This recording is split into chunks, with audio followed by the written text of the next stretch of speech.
If you've played the DMZ mode already or you're planning to jump in soon, you've definitely seen those green contracts scattered across the ground or popping up on your minimap.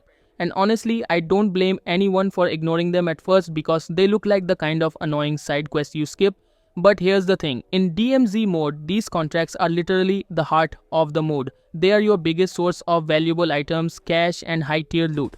So in today's video, I'll be breaking down every single contract in the simplest way possible. What they do, how to complete them quickly, and most importantly, which ones you should be doing first to make the most out of your runs. Now, before we jump into all the individual contracts, you need to understand the three categories they fall into: common contracts, PvP contracts, and highlighted contracts. The first two are pretty straightforward. Common contracts are your everyday missions. Things like destroying targets, securing intel, or retrieving loot. They cover a wide variety of tasks and reward you with solid cash and gear. PvP contracts, on the other hand, flip the script completely. The moment you activate one, these contracts push you to hunt other squads or force those squads to hunt you. So it's pure action from start to finish.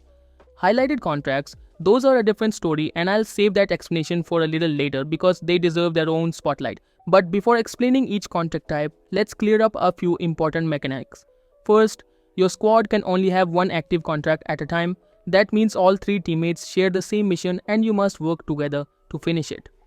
Second, the rewards are shared. It doesn't matter who accepts the contract or who completes it.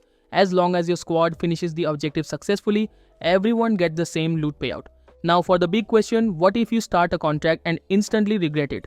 Maybe it's too far, maybe it's too hard, or maybe your squad is built different and just wants to loot quietly.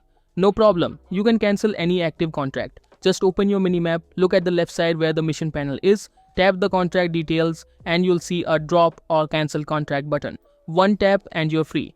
Now let's finally break down the common contracts, starting with the easiest one in the entire DMZ mode, Get Intel. This is the contract you'll probably see the most, and it's also the one players love to ignore because they think it's boring. But honestly, this is free money. You can recognize it by the little question mark or task icon on the minimap. Once you pick it up, the game gives you a generous 10-minute timer and a simple objective. Go grab a hard drive from a marked location. It'll literally show up on your screen. Pick it up and the contract will instantly give you a second location, the upload station. Head over, interact with the device, let the upload bar finish and mission done. You walk away with $100,000 for barely doing anything. This might actually be the fastest contract in DMZ. So if you're ever in a rush, this is the one to do.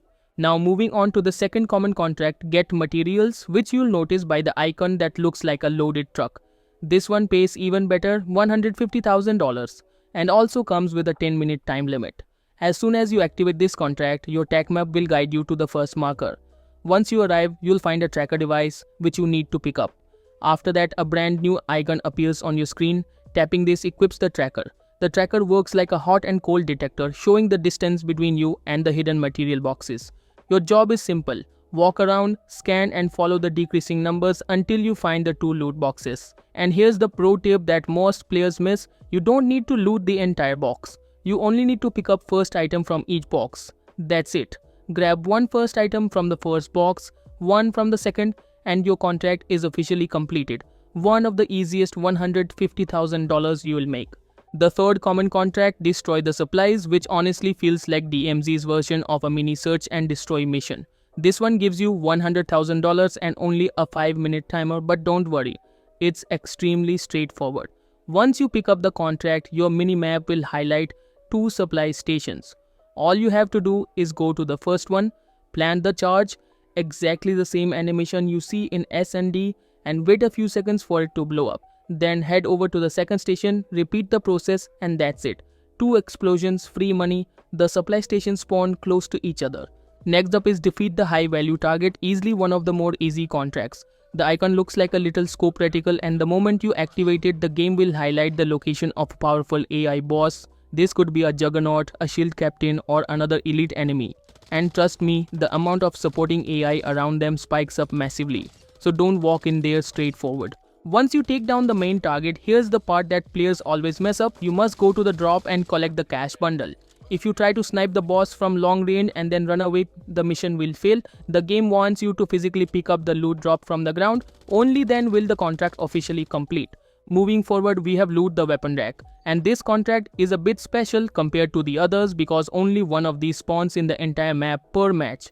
That already makes it valuable, and the reward matches that $150,000 with a 10-minute timer. When you accept this mission, your minimap will guide you toward a storage building. This location is fixed for that specific match, so just head to the marked spot and look for the weapon safe inside. Once you reach the safe, you'll see an interaction button appear, and activating it will drop a drill onto the safe. This drill works exactly like the ones in extraction shooters. It'll start cutting through the lock. But here's the catch. If you walk too far from the drill, it stops working, and trust me, it will stop a lot. Every few seconds you'll need to restart it, so make sure you stay in that room and don't wander off. And while you're babysitting that drill, get ready. Groups of AI soldiers will start pushing your location. Not one or two, full squads. They scale with difficulty too, so if you're undergeared, this contract can turn into a mini war zone. Once the safe finishes unlocking, that's it. Contract complete. The mission finishes the moment the safe opens, even if you don't take every item inside. But obviously, grab the loot before leaving. You earned it. Now let's talk about the PvP contracts, and honestly, these are the ones that separate casual DMZ players from the absolute psychopaths. There are only two PvP contracts in the mode. The first one is Hunt Squad, and the name already tells you everything you need to know. The moment you pick this up, the game will ping the location of another real squad on your minimap. Not bots, not bosses, actual players. Your job is to track them down and eliminate them. Sounds fun?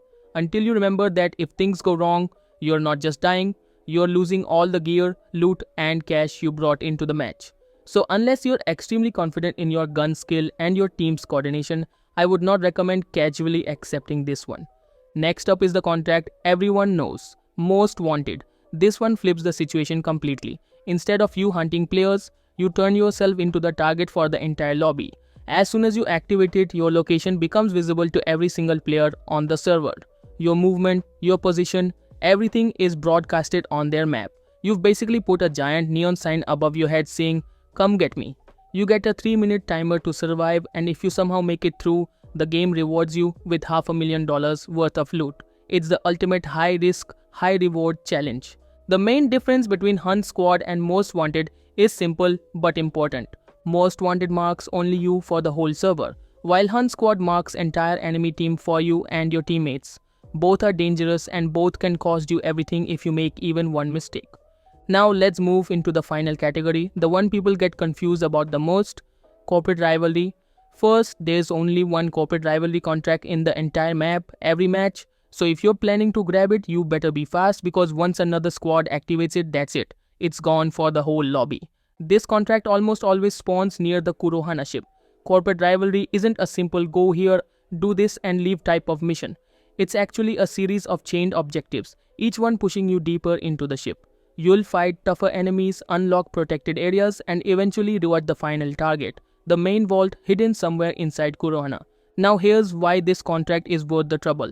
The payout is around $200,000, but the real reward isn't the cash. It's the high-value mythic grade items you get from the vault. These items can massively increase your extraction value. But don't walk in thinking this is just another press a button, open a box mission.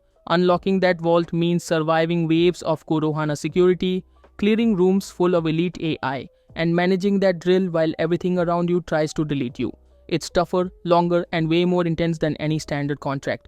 If you want to see exactly how this plays out, how to approach it, where to enter the ship, how to avoid dying to the overpowered guards, I've already uploaded a full run. Just tap on the video that pops up on your screen or check my DMZ playlist on the channel.